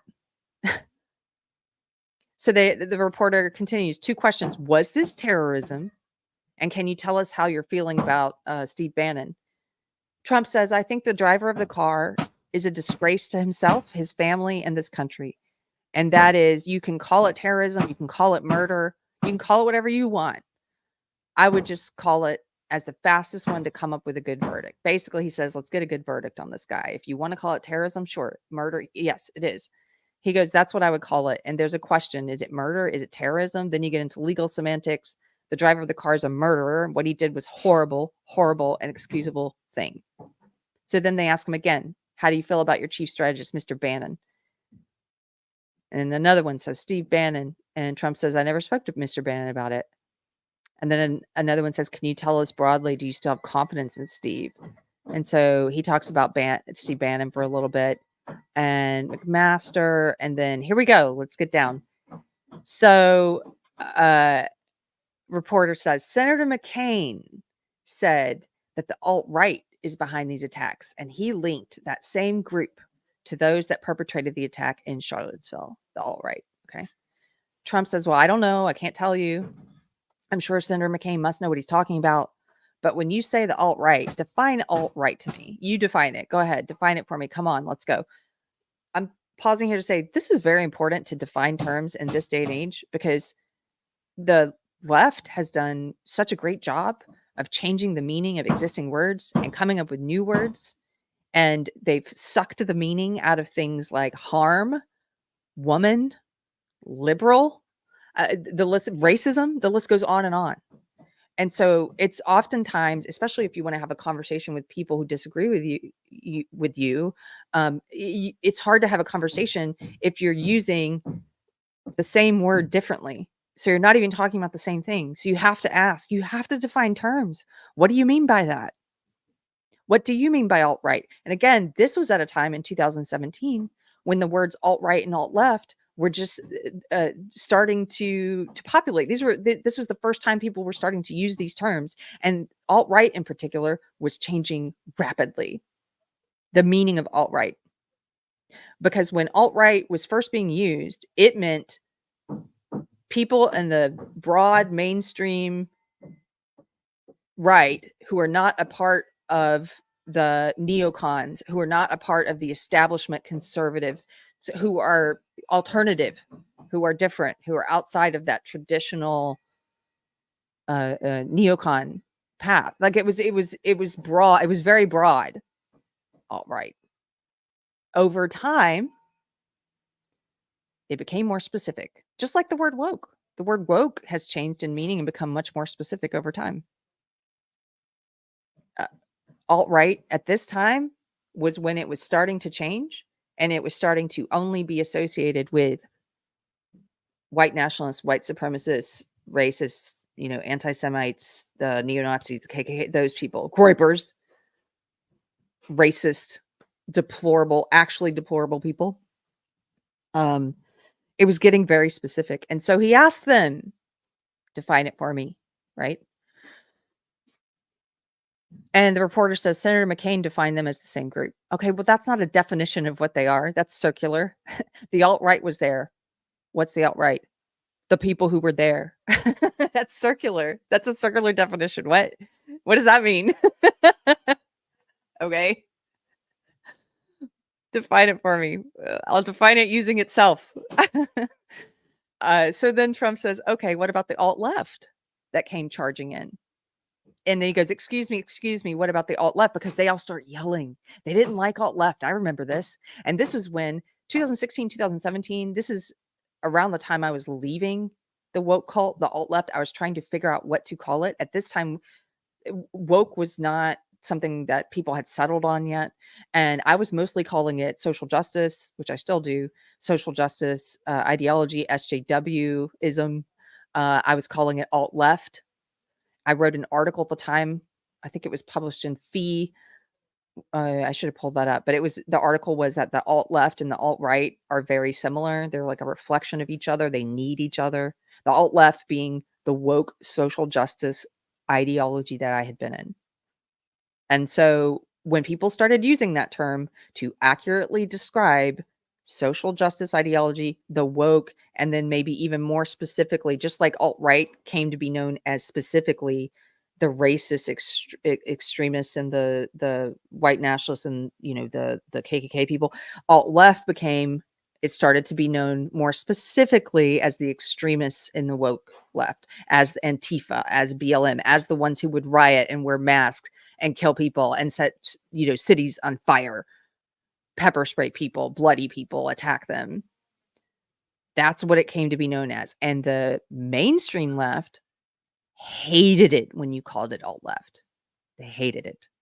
And so they're all yelling at him right here. And he's saying, excuse me, what about the alt-left that came charging at the, as you say, the alt-right? Did they have any semblance of guilt? And they did. Charlottesville was both. Charlottesville was, there were people in the alt-left, there were people in the alt-right, extremists on both of these crazy racist sides looking for a fight. Antifa was there looking for a fight. He is exactly right to make that statement a fact. So the reporters all yell. What do? They all yell, of course. They hate that. And he says, what about this? What about the fact that they came charging? They came charging with clubs in their hands, swinging clubs. Yes, they did. Antifa did. Do they have any problem? I think they do. The reporters yell some more. Trump says, as far as I'm concerned, that was a horrible, horrible day. Wait a minute. I'm not finished. Fake news. That was a horrible day. The reporters yell more. Trump says, I will tell you something. I watched those very closely, much more closely than you people watched it. And you had a group on one side that was bad, and you had a group on the other side that was also very violent. I'm cutting in now to say both bad. And nobody wants to say that, but I'll say it right now. You had a group on the other side that came charging in without a permit, and they were very, very violent. And that's true. That was the alt-left. They came there looking for violence. And they knew they would find it. The reporter says, do you think that what you call the alt-left is the same as neo-Nazis? Let me cut in. Keri's answer? Yes. Yes. They're just two different sides of the same racist coin. They both believe in collectivism. The neo-Nazis, the Groypers, the KKK, you know, the white nationalists, that whole group, they believe in collectivism. They hate people or they like people based on what identity groups they're in. The current incarnation of these losers is Nick Fuentes and the Groypers running all over Twitter. Anybody they don't like, they just say, you're a Jew. They come into my comments and call me a Jew. Somebody told me that they said about me, one of them said, well, she's not a Jew. And then they were arguing. And another one said something about how, but I think like a Jew. Okay. What does that mean? They're racist. They're crazy. They're crazy. But the woke, the social justice left that I came from, they're just as bad. They're just as bad on the other side. They're also collectivists, just like the neo-Nazis, just like the Groypers. They're collectivists based on identity. They look at people as group members. They either hate people or love people based on what identity group they're in. That's how they view the world. The only difference is how they rank the identity groups, which ones go at the top and which ones go at the bottom. So when the reporter says this, do you think that what you call the alt-left is the same as neo-Nazis? Morally, yes, they're the same. In terms of numbers, they're not the same. In terms of numbers, the alt-left is huge. It's massive. And it's accepted by the mainstream currently.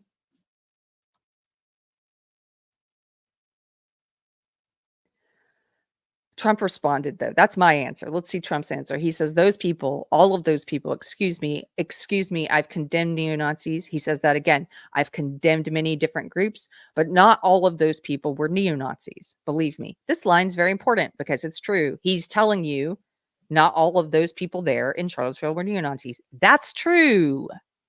There were people there who went to protest against them tearing statues down. That's how it was billed. There were people there who did not realize that there were going to be white nationalists there. There were people there who later gave interviews and stuff saying they regretted being there. They didn't know it was going to be that. There were people there who did not know that. That's what it was going to turn into. Same thing can be said for the left, by the way. There were people there on the left who are not part of Antifa. There were people there on the left who simply came out to protest the other side. This isn't hard. This isn't hard. This is obvious. And so, and even if they didn't agree with them and they think every single person there was a neo-Nazi, which is retarded, by the way. But if they think that, well, they can see here, he doesn't believe that. He thinks that there were neo-Nazis who he's condemned and then other people. So he says not all of those people were white supremacists by any stretch, which is true. And the reporter says, well, white nationalists, and Trump says those people were also there because they wanted to protest the taking down of the statue of Robert E. Lee. He's talking about the people who were there who were not part of the white nationalists. So he says, so excuse me, if you take a look at some of the groups and you see, and you would know it if you were honest reporters, which in many cases you're not, many of those people were there to protest the taking down of the Robert E. Lee. So this week it's the Robert E. Lee statue. I noticed that Stonewall Jackson's coming down. I wonder, is it George Washington next week? And is it Thomas Jefferson the week after? You know, you really do have to ask yourself, where does it stop? There were a lot of people upset at the statues being torn down, the vandalism, and that people not being prosecuted for it because of the unequal justice in this country. There's a statue they're trying to tear down in Georgetown right now. It's disgusting. It's communist. It's communists. Maoists. So then the reporters yell some more, and then Trump continues, but they were there to protest. Excuse me, you take a look at the night before, they were there to protest the taking down of the statue of Robert E. Lee. Infrastructure question, go ahead. So he asked for, will someone please ask me a question about what we're talking about? Like, have I not covered this enough? So the reporter says, does the statue of Robert E. Lee stay up? Trump says, I would say it's up to the local town, community, or the federal government, depending on where it's located. The reporter says, look at this loaded question. Look at this. Are you against the Confederacy? This is so, they never ask Biden questions like that. They would never ask a leftist a loaded question like this. Can you imagine? Can you imagine? I've got a question for you, Trump. Are you against murder? Like, Trump, do you think rape is wrong? You know, Trump, I got a question. Do you believe in gravity? Because I've heard you don't believe in gravity. Like, that's what's implied. It's like, and such a dumb, against the Confederacy, what? Are you against the Confederacy? What? And then another reporter says, on race relations in America, do you think things have gotten worse or better since you took office with regard to race relationships? And he says, I think they've gotten better or the same. Look, they've been frayed for a long time. And you can ask President Obama about that because he would make speeches about it. I believe the fact that I brought in, it will be soon millions of jobs. So he goes back to his jobs and the stuff he's doing. People want jobs. And that's really the priority. Hey, can we get back to something that matters to everyone? That should matter, right? Then another reporter, Mr. President, are you putting what you're calling the alt-left and white supremacists on the same moral plane? I would have said, why, yes, I am. They're equally immoral. They're equally immoral, collectivist, racist authoritarians. They should be pushed to the edges of society. The alt-left should be pushed to the edges of society, the same place where the alt-right has been pushed. The mainstream conservatives do not embrace the white nationalists, the groypers, the neo-Nazis. They don't embrace them. There is a fear now that there are more younger men who are starting to get pulled in that direction. I have that fear. You know that. I've covered that on the show before. But it's still a fringe. It's still a radical, crazy fringe. They're a laughingstock. Nick Fuentes and the Groypers are a racist laughingstock. I should show you what Jordan Peterson said about him last night. It was great. He's a clown. That's what the woke should be. That's what Ibram X. Kendi is. He's a clown. The difference is the mainstream left they don't treat their radicals and extremists like clowns. They don't treat them like the radicals they are. They don't push Ibram X. Kendi to the margins the way the conservative right correctly pushes people like David Duke and Nick Fuentes to the fringe. They don't do that. In fact, they mainstream their radicals and their extremists. That's a big difference, right? But this question, are you saying they're on the same moral plane? Yes, equally immoral, equally racist, equally awful. Trump's answer, though, I'm not putting anybody on a moral plane. What I'm saying is this: you had a group on one side and a group on the other, and they came at each other with clubs, and it was vicious and horrible, and it was a horrible thing to watch. But there is another side. There was a group on this side. You can call them the left. You just called them the left that came violently attacking the other group. So you can say what you want, but that's the way it is. He's right. Both extremes were there. The reporter says, you said there was hatred and violence on both sides? Yes, there was. Trump says, I do think there's blame. Yes, I think there's blame on both sides. You look at it, you look at both sides. I think there's blame on both sides, and I have no doubt about it. And you don't have any doubt about it either. And if you reported it accurately, you would say. And then the reporter makes a statement, not a question, a statement, a false statement. The neo-Nazis started this thing. How can you really say that? Is this a chicken or an egg thing? How can you say that? I can't definitively say who started that, if it was the neo-Nazis or the woke. I don't know. They're both terrible. He says the neo-Nazis started this thing. They showed up in Charlottesville. But as horrible and as abhorrent as they are, they got a permit to have a public march, and they're allowed to do that. And if you believe in free speech, you agree that they're allowed to do that. And we have freedom of association in this country, so we can choose not to be associated with them, and we can choose not to go to that rally if we know what it's about. We can choose not to go there. We can choose to denounce it. We can choose to speak out against it and to tell people what we think about them and that they're racist idiots. But they had a right to be there.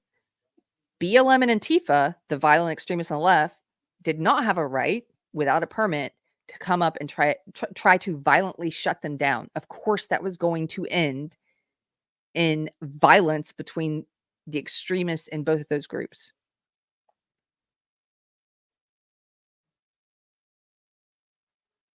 So Trump says, excuse me, they didn't put themselves down as neo-Nazis. This is true. They didn't promote it that way. This is what he means by there were some people that went there just to protest the statues coming down who had no idea that there were white nationalists organizing this thing.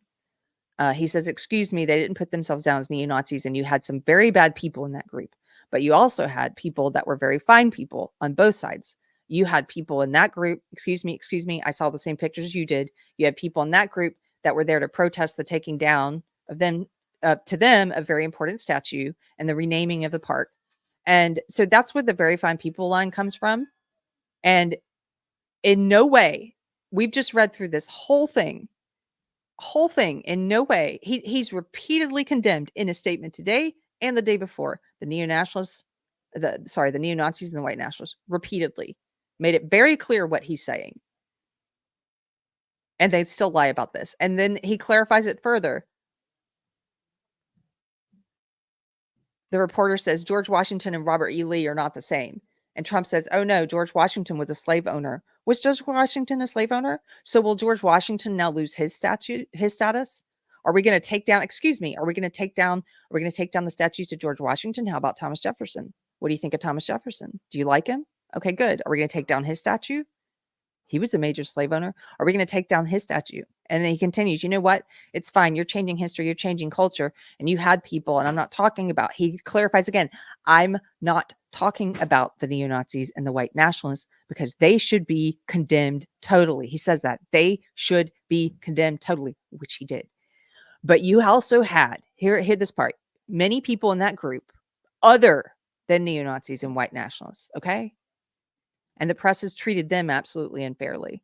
Now, in the other group, also, you had some fine people. Now he's talking about the left. But you also had troublemakers there.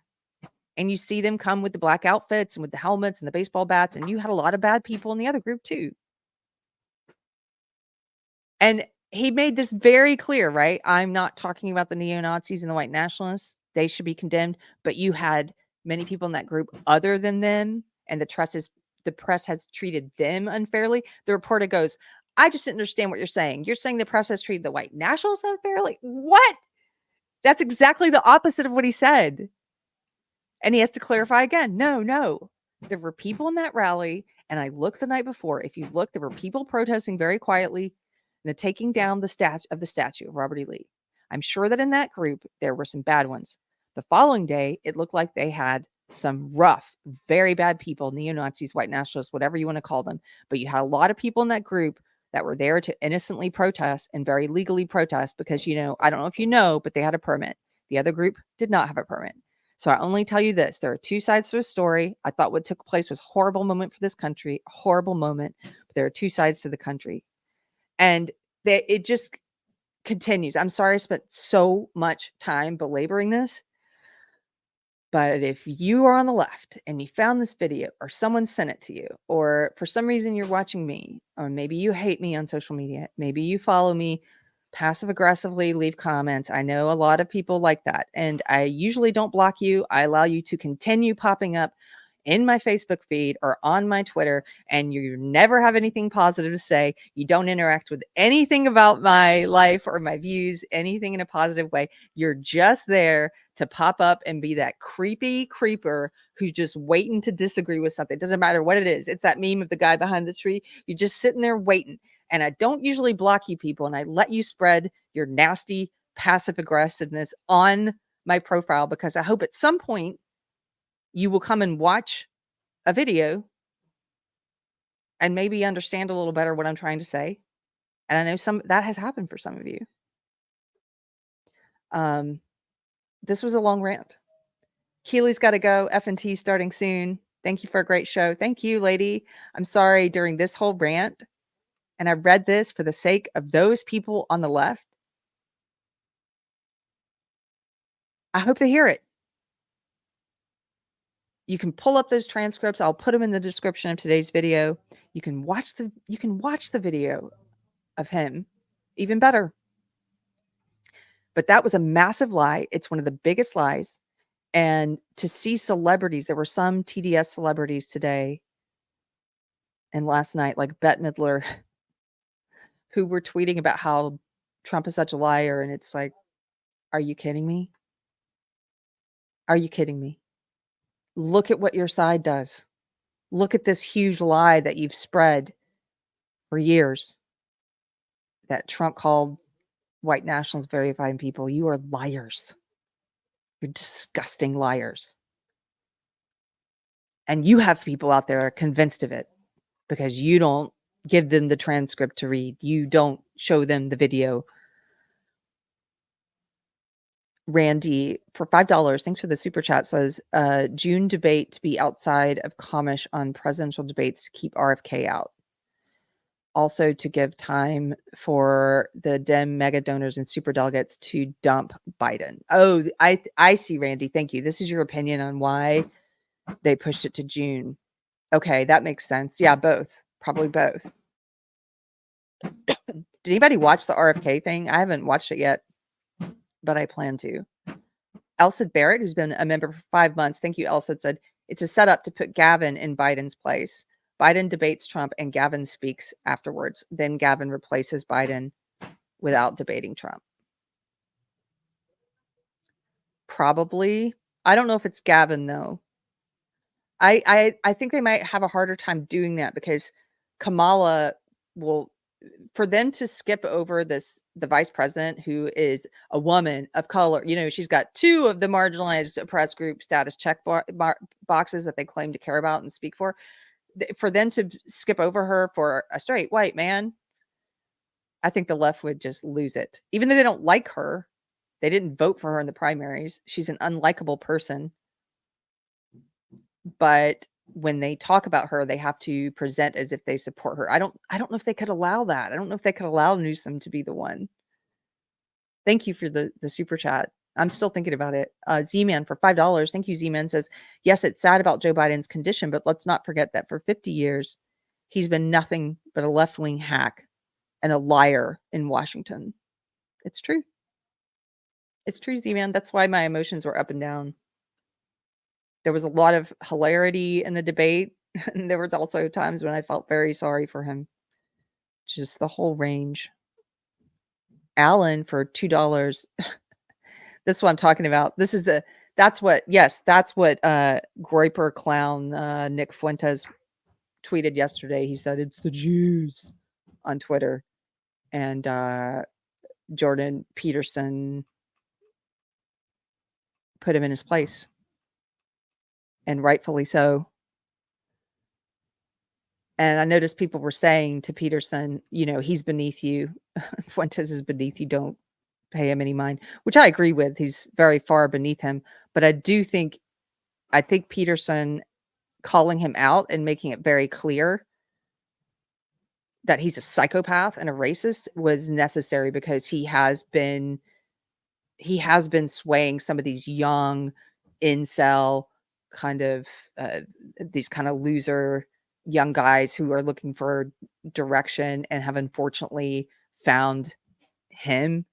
And so Peterson is actually a good role model for young men with fatherly advice and helps to point people towards virtues and not vices. And I think it was appropriate for him because he is that sort of like the good version of that to speak out against this guy. Here it is. I'll show you on screen what he said.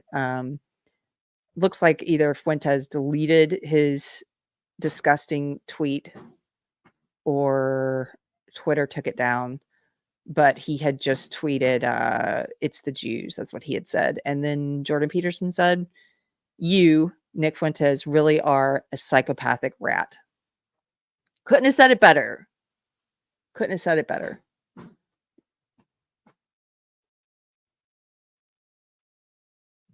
Fuentes is a loser and has been losing influence. Yeah, well, his joke clown conference in Detroit made me feel a lot better that maybe there aren't as many of these losers gravitating towards him as I thought, because that was just a circus. Ridiculous. Okay.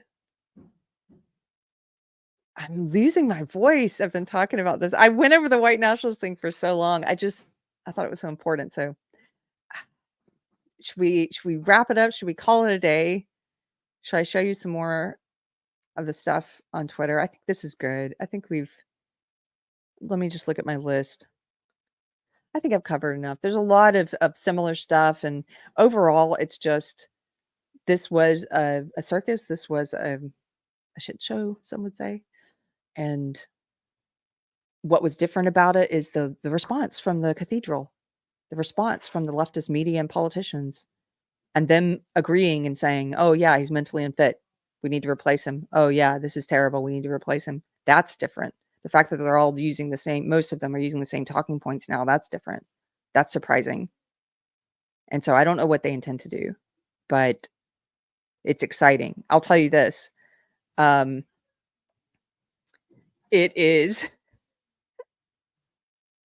I love this. I don't care about Fuentes. Good. Nobody should. 100%. I nothing Fuentes. Good. He's only like on Twitter which is not the real world. It's like some of it's perpetually online people like myself. That's where it is that it seems to have some sway, and but not out in the real world. I agree. And I want to keep it that way. So, Sellsworth for $4.99. Thank you for the super chat. Says, have you talked to Gad Sad before? Just on Twitter. He says, I would like to see that sometime. I would too. Gad Sad was also very instrumental in helping me when I was leaving the woke cult and not understanding yet what was happening to me. Jordan Peterson was really instrumental reading what he was talking about, watching his videos about language control and the compulsion of speech in law. He was really helpful. Gad Sad was very helpful. I would love to talk to him someday. That would be great. Okay, I think I'm gonna wrap it up. I really enjoyed hanging out with you guys today. What I was about to say was, it's kind of an exciting time though. And hear me out. Hear me out. This is what I do when I'm about to pitch an idea for our home renovation that I think my husband may not like. I'll say, hear me out. And he'll just start laughing like, oh no, what's coming? Hear me out. I'll say this. I felt pumped after last night, honestly, even though it's terrifying that this guy is obviously not running the country. He's not fit to be president. But we already knew that. So that's not new. It's not like some new revelation that I had to get used to. We've known that. We've known that someone else is flying the plane for a long time. A lot of people on the left, I'm not talking about the talking heads, I'm not talking about the activists and the politicians but the normies, I guess you would say, on the woke left, maybe they didn't know, but we knew. So that's nothing new. And the humiliation that he suffered and that America suffered last night, there were moments where that was very sad. Yes, I agree. Yes, I agree. It's elder abuse, what they're doing to him, everyone around him, his wife, I would say being most culpable, his wife failing him in the biggest way, putting him out there like that. All that's very sad. But on the whole, in terms of how this affects the election season and the future of the country, I don't know. I felt pumped after last night because I like it when when people finally say, yeah, the emperor has no clothes. I like that. I like the honesty. I hate being gaslit. I don't know why they decided to start telling the truth.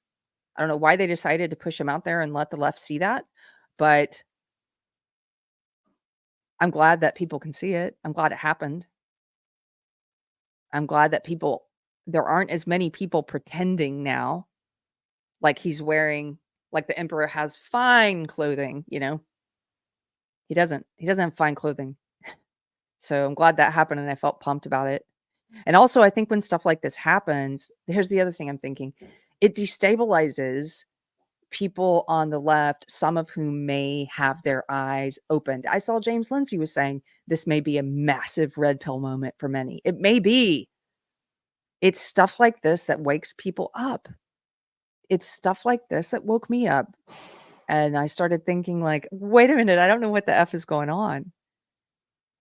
If you're on the left and you're watching this, let me just say this. You guys have been wrong about so many things. So many things. You were wrong. We were wrong about Trump winning in 2016. We didn't know that was going to happen. I was still a part of you then. It was a massive shock. I knew friends who couldn't go to work for like a week. I know people who couldn't get up off the floor crying, who couldn't take care of their kids. They were having therapy sessions at Google and all these other places because employees were just crying and couldn't deal with it. That was a massive shock to the left. So you were wrong about that. You were wrong about Russiagate. You were wrong about Hunter Biden's laptop. You were wrong about COVID, the origins of COVID. You were wrong about ivermectin. You were wrong about the efficacy of masks. You were wrong about lockdowns and how they would affect children and their milestones for learning how to speak and how to write. You've been wrong about so many things over and over and over again. At some point, do you start to say, Do you start to be honest with yourself and say, I don't know what the heck is going on? Maybe I should listen to one of my friends who I've previously been a jerk to and called a conspiracy theorist and said, became a right-wing troll. Somebody said that about me, that I became a right-wing troll, which I think is funny. Yeah, maybe you should listen to that kind of person in your life or take them to coffee. Doesn't mean you have to accept everything they say, but are you not curious about why they change their mind on things? Are you not curious about why they're going to vote for the felon, for example? I'm going to vote for the felon. You think it's because I'm stupid? Okay. You think it's because you're more intelligent than we are, you're better people, you're more moral. Okay. If at any point you come down off that faux intellectual high horse and moral high horse, and you want to actually understand things better so you don't keep getting blindsided and being wrong about everything. If you want to come down off that high horse, and if you want to talk to someone who might help you see the world through a more accurate lens, find that person in your life that you've been a jerk to and take them to coffee. That's my advice on that. Speaking of the vax and COVID, I have a quick announcement. I forgot to make this at the beginning of the show. I just got to do an incredible interview with Drew Outstanding. It's going to be up next week. I think I'm going to put it out on Thursday, on July 4th. Drew Outstanding, some of you guys know him from X and from YouTube. He is an Army veteran who is vaccine injured.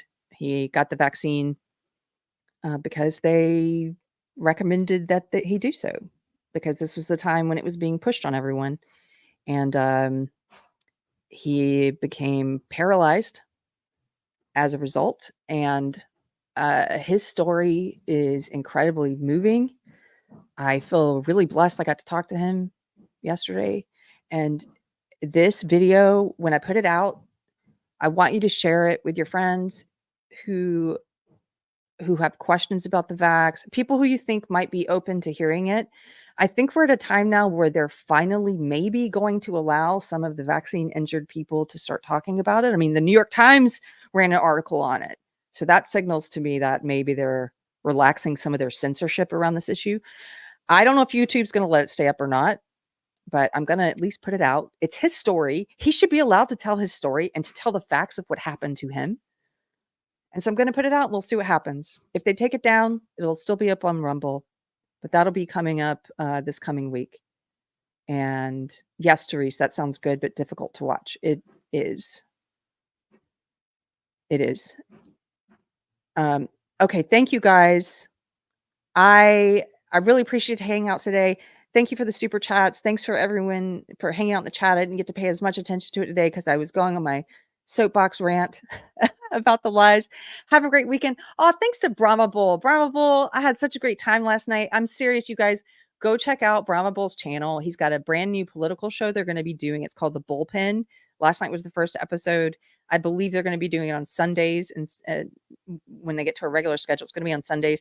And I don't like to go on a lot of political shows because I feel like I'm better able to, I'm comfortable and better able to speak about cultural issues. And a lot of times political things, you get into the weeds and I'm like, but this was a fun one. And they both have a great demeanor, Brahma Bull and Lil Chad. It was a fun one. So go check them out. And yeah, Randy was there. Bullpen last night was cool. It was. Have a great weekend, and I will see you guys on Monday. Take care. Bye-bye.